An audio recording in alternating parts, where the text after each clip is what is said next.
and welcome back. Hopefully you had a chance to make it out and do a little leaf peeping today because forecast is going to be a changing on us and not going to have very nice weather to make it up into the hills.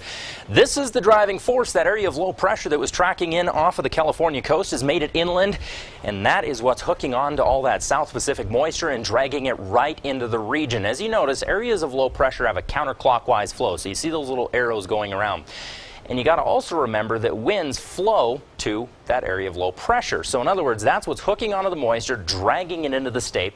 Right now, western Colorado into the higher elevations, seeing all the action here, and that's where most of the storms are going to stay tonight. I don't expect we're going to see any little breakaway cells coming our way this evening. However, as we start to wind into our Sunday, that is going to change for us. We'll show you that right now on our Skycast. So again, as the evening progresses, that shower activity will continue to range over top of the higher elevations, and come Sunday morning, we'll start to see a few clouds building over the higher elevations. But again, for the most part, the activity on Sunday, the brunt of the activity, I should say, is going to stay well off to our west. As the day progresses, that's when we're going to start to see a few little showers try to break loose. For the most part right now, it looks like they're going to be tracking to our northeast. However, again, a few spotty little breakaway showers are going to move across. We will want to keep an eye on these to make sure they don't stall out over one of the burn scars. And as the evening progresses, a few more little shots of moisture. Monday is the day we really want to keep our eye on the charts. Again, tomorrow we will still see a few storms try to move over our way.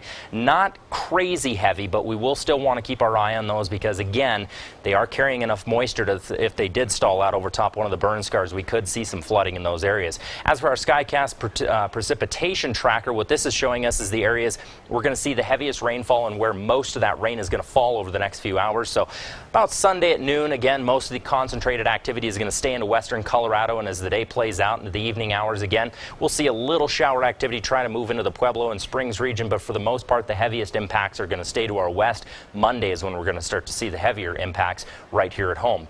As for lows tonight, into the 50s, low 50s into the foothills, about 52 degrees there, and 57-degree mark and mid-50s out to our east. Into tomorrow, another nice day for the most part into eastern Colorado, especially into the mid-80s, a few 70s into the foothills and 60s into the mountains there. Fairly comfortable one, but that's going to be changing after these storms move through the area. Look at this. 76 degrees onto your Sunday, then temperatures are going to start tapering off come midweek. Again, about 67 degrees, 65 with 30s. Look at that, 39 degrees for your Thursday night low.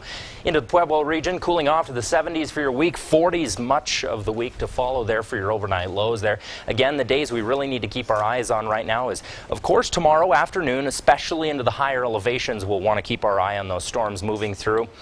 However, Monday into eastern Colorado looks to be the most active day, and notice how cool those temperatures get, especially into Teller County, looking at the 50s and low 30s this next week. So Wednesday night there, if those overnight lows cool to about 32 to 33, that's kind of a forecast for a little snow. Yeah, I hate to say that word already, but that's how things are shaping up. All right. Yeah.